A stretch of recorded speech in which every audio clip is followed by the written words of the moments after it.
Pop the hood on a brand new 2026 vehicle, and here's what greets you: a solid wall of molded plastic. There is no engine visible, no familiar layout of parts, nothing that remotely invites you to roll up your sleeves.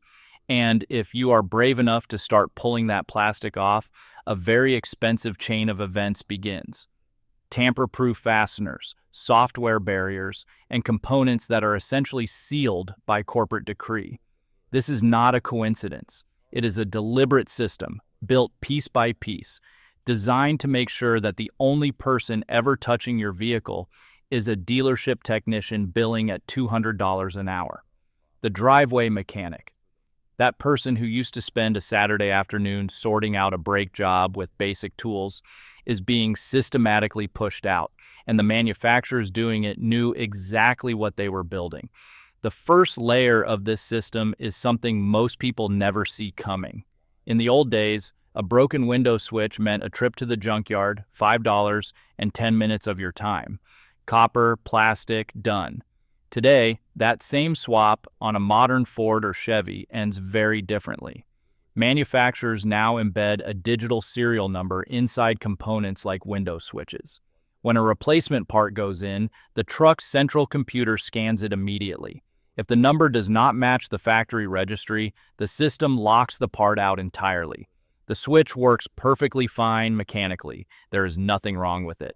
But the computer refuses to acknowledge it, and the truck stays broken until you tow it to a dealership and pay for a technician to plug in a laptop and authorize the part to exist. That is not a safety feature. That is a toll booth, and it was built specifically to kill the used parts market. But the software locks did not arrive alone.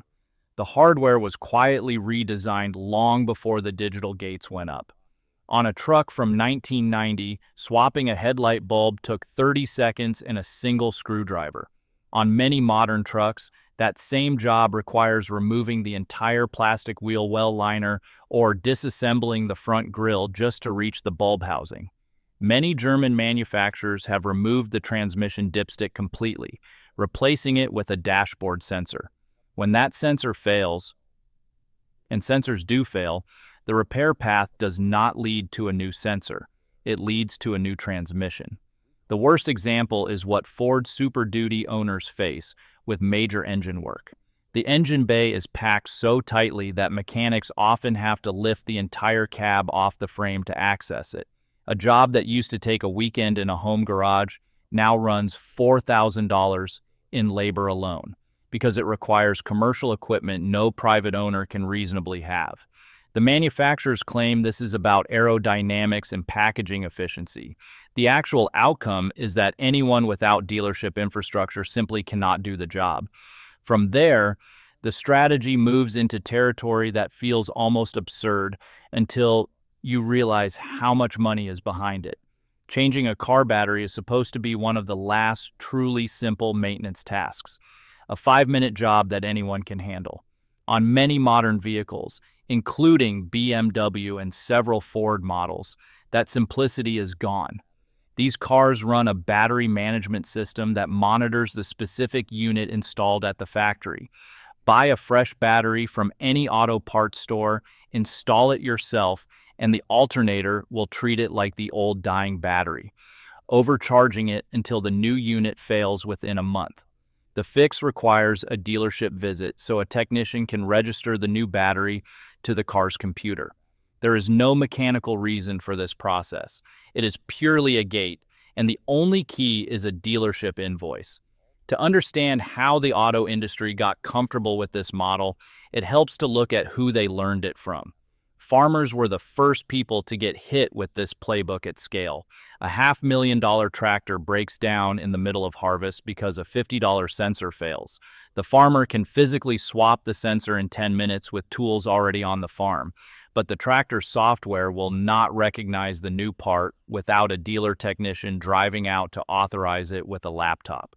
During harvest season, every hour of downtime costs thousands of dollars. Farmers were left stranded, waiting for corporate permission to use equipment they owned outright. The auto industry watched this happen, saw the revenue it generated, and copied the model immediately.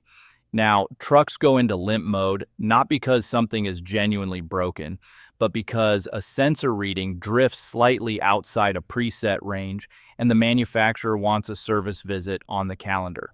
Once the repair revenue model was locked in, manufacturers took the next logical step and started going after the features already built into the cars themselves. BMW tested charging customers $18 per month for heated seats.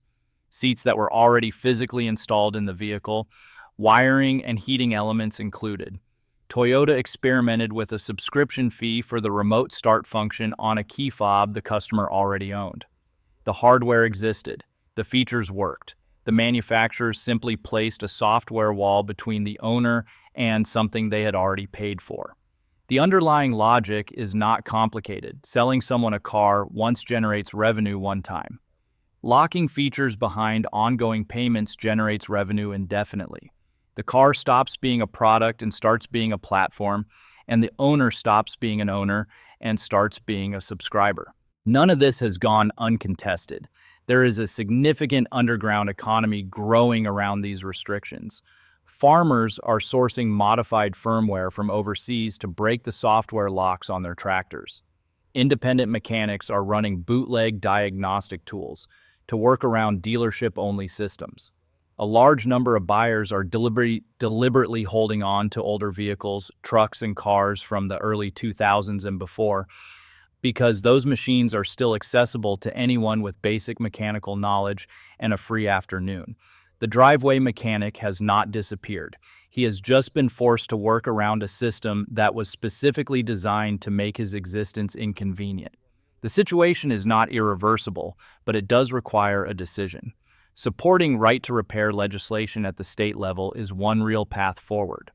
Several states have introduced or passed bills requiring manufacturers to provide independent repair access to diagnostic tools and software, and legislative pressure is one of the few things these companies actually respond to.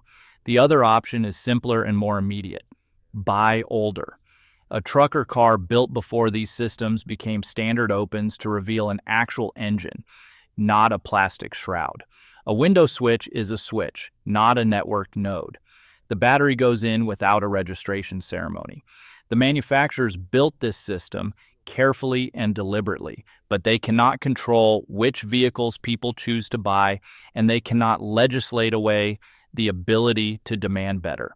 The old iron is still out there, and it still runs.